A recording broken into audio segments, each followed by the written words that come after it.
ఇటీవలే రాజధాని గ్రామాల్లో రైతులు నన్ను కలిసినారు. మీ అందరికీ కూడా ఈ సీక్వెన్స్ ఆఫ్ ఈవెంట్స్ తెలిసే ఉంటుంది. బట్ జస్ట్ టు రికలెక్ట్, ఇటీవలనే రాజధాని ప్రాంతానికి సంబంధించిన రైతులందరూ ఇక్కడే ఇదే మాదిరిగానే కూర్చున్నారు. మీ ప్లేసుల్లో వాళ్ళు వచ్చినారు. వాళ్ళందరూ ఇక్కడే కూర్చొని వాళ్ళు ఒక్కొక్కరు పడుతూ ఉన్న బాధలు, ఈ రాష్ట్ర ప్రభుత్వం చేస్తూ ఉన్న అన్యాయాలను ఎక్స్ప్లెయిన్ చేసినారు. ఈ అమరావతికి సంబంధించి, ఈ రాజధాని ప్రాంతానికి సంబంధించిన రైతులు నన్ను కలిసి వాళ్ళు గోడు చెప్పుకున్నారు. వారి కోరిక మేరకు, అక్కడే వాళ్ళ కోరిక మేరకే మా పార్టీ నుంచి ఒక కమిటీని ఒక లీగల్ టీంను పెట్టాం. వాళ్ళ కోరిక మేరకే కోర్టులో వారి తరపున పోరాటం చేయడానికి ఒకవైపున సిద్ధమవుతూ, మరోవైపు గ్రౌండ్లో జరుగుతూ ఉన్న దౌర్జన్యాలను చూసేందుకు ఈ కమిటీ బయలుదేరింది. రైతుల కోరిక మేరకు వాళ్ళు చూపుతాము, మీరు రండి అని అడిగితే బయలుదేరితే, వీళ్ళంతా రైతుల ఆహ్వానం మేరకు ఈ కమిటీ అక్కడికి వెళ్తే ఏకంగా మా పార్టీకి చెందిన మాజీ మంత్రులను, ఎమ్మెల్సీల మీద, పార్టీ నాయకుల మీద దారుణంగా దాడులు చేసి హత్యాయత్నం చేశారు.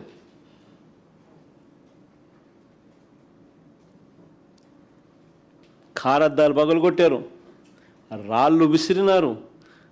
ఆ రాళ్ళ గాయాలతో కానిస్టేబుల్కి కూడా గాయాలయ్యి, కానిస్టేబుల్ కూడా ఒక మనిషి హాస్పిటలైజ్ అయినాడు. మళ్ళీ తిరిగి మా వాళ్ళ మీదే మేమే దాడులు చేసినట్టుగా ఎదురు కేసులు మా వాళ్ళ మీదనే.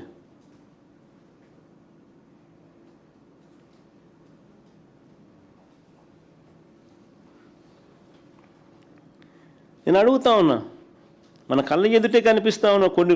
కొద్ది రోజుల కింద జరిగిన ఘటన మీకు ఉదాహరిస్తూ ఉన్నా.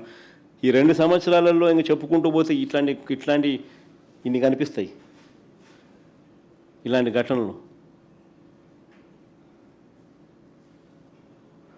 అమరావతితో పేరుతో చంద్రబాబు చేస్తూ ఉన్న దారుణాలకు బలైపోతూ ఉన్న రైతులకు తోడుగా నిలబడడం ఏమైనా తప్పు అవుతుందా అని అడుగుతా ఉన్నా.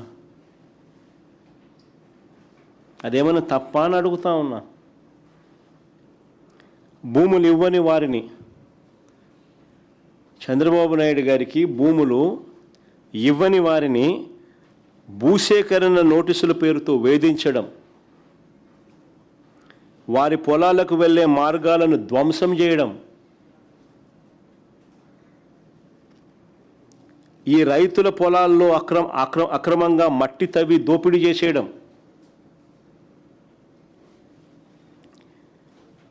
ఇంకా దారుణం ఏమిటంటే కొండవీటి వాగు నీటిని వీరి భూముల్లోకి బలవంతంగా మళ్లించి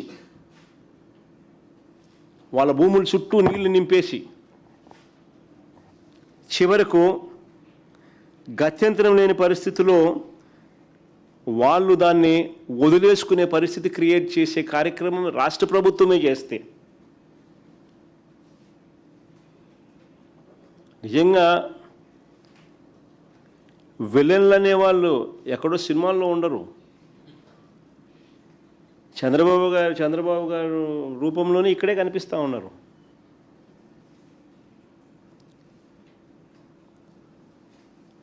ఇవన్నీ నిజంగా సినిమాలలోనే చూస్తాం మనం, విలన్లు చేసే పనులు. ఇక్కడ ఇవన్నీ మన కళ్ళ ముందే కనిపిస్తూ ఉన్నాయి.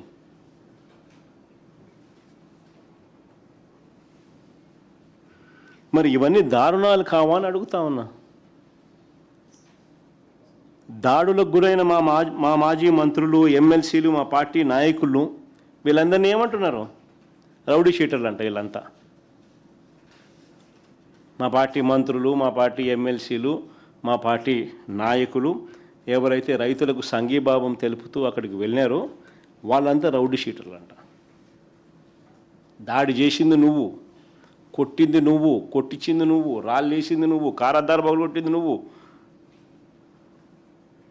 రౌడీలను పెట్టుకుంది నువ్వు, మా వాళ్ళని రౌడీ షీటర్లు అంటారు. నిజంగా ఎన్టీఆర్ గారు గన బతికుంటే చంద్రబాబు నాయుడు గారిని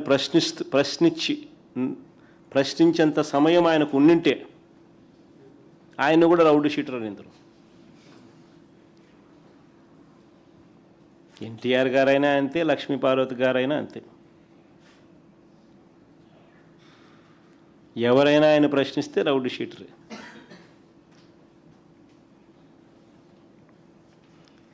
చంద్రబాబు గారి పాలనలో ఈ రాష్ట్రంలో రక్షణ ఎవరికైనా ఉందా అని అడుగుతా ఉన్నా. టీడీపీ వాళ్ళు చేస్తూ ఉన్న దాడులు ఒకసారి ఫోటోలు చూపించండి మా ఒకసారి. అసలు ఎవరు టీడీపీ వాళ్ళు చేస్తూ ఉన్న దాడులు అంత ప్రస్ఫుటంగా కనిపిస్తూ ఉంటే,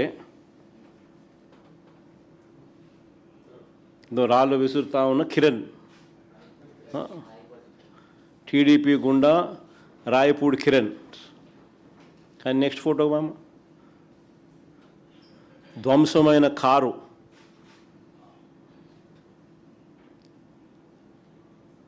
టీడీపీ నేత పెంచలయ్య రాయి పట్టుకొని,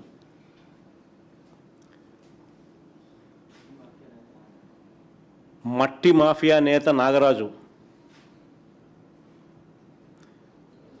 టీడీపీ గూండాలను దాడికి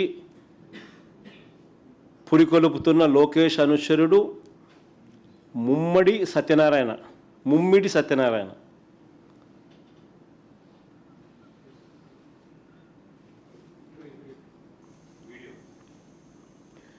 టీడీపీ ఆశ్చర్యం ఏంటంటే ఇవన్నీ కనిపిస్తూ ఉన్నాయి. ఇవన్నీ కనిపిస్తూ ఉన్నా కూడా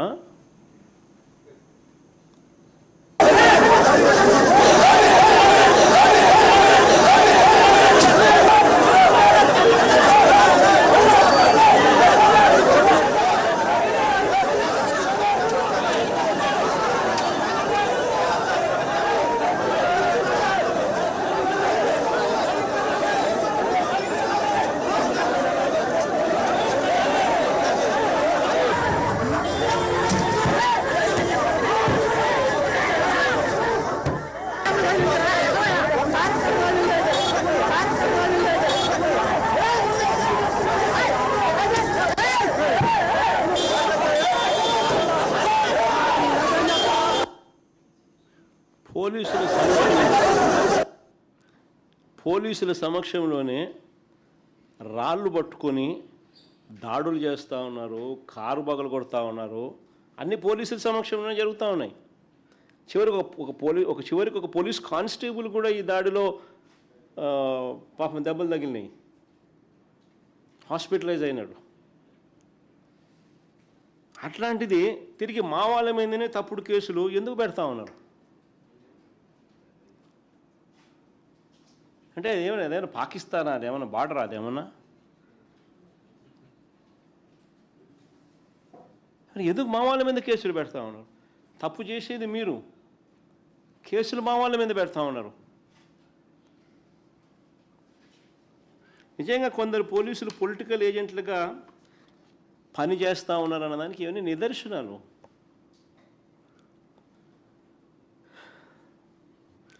ఇప్పటి వరకు కేసు పెట్టలేదు, ఏ తెలుగుదేశం వాళ్ళని అరెస్టు చేయలేదు.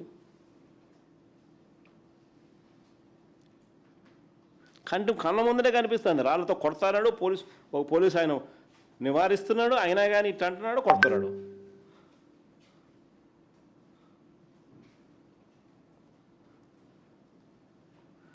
నిజంగా రైతులను కూడా ఏం తప్పు చేసినారని అడుగుతా ఉన్నా. వాళ్ళు అడిగేది ఒకటే అడుగుతున్నారు. అమరావతి పేరుతో ఇప్పటికే వేలాది ఎకరాలు తీసుకున్నారు, ఇంకా మీకు భూములు ఎందుకయ్యా అని అడుగుతా ఉన్నారు. కేవలం చంద్రబాబు నాయుడు గారు తన బినామీలకు, వాళ్ళ నాయకులకు, వాళ్ళ మనుషులకు ఆ భూములు పంచడానికి తమను నాశనం చేస్తారా అని చెప్పి రైతులు అడుగుతూ ఉన్నారు. అంటే నీ స్వార్థం కోసం మా భూములు తీసుకొని మమ్మల్ని మా గ్రామాల నుంచి ఎందుకు వెళ్ళగొడతా ఉన్నారు అని చెప్పి ప్రతి పనిలోనూ కూడా అమరావతిలో కనిపించేది అవినీతి, దోపిడీయే. అది చూపించండి ఒకసారి. కేంద్ర ప్రభుత్వం కడతా ఉన్న ఆఫీసులు, ఉద్యోగుల క్వార్టర్లకు చదరపు అడుక్కు 4,645 రూపాయలు అవుతూ ఉంటే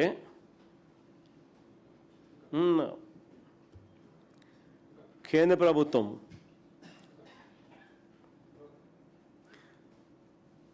నిజంగా ఒకసారి మినిస్ట్రీ ఆఫ్ అర్బన్ అఫైర్స్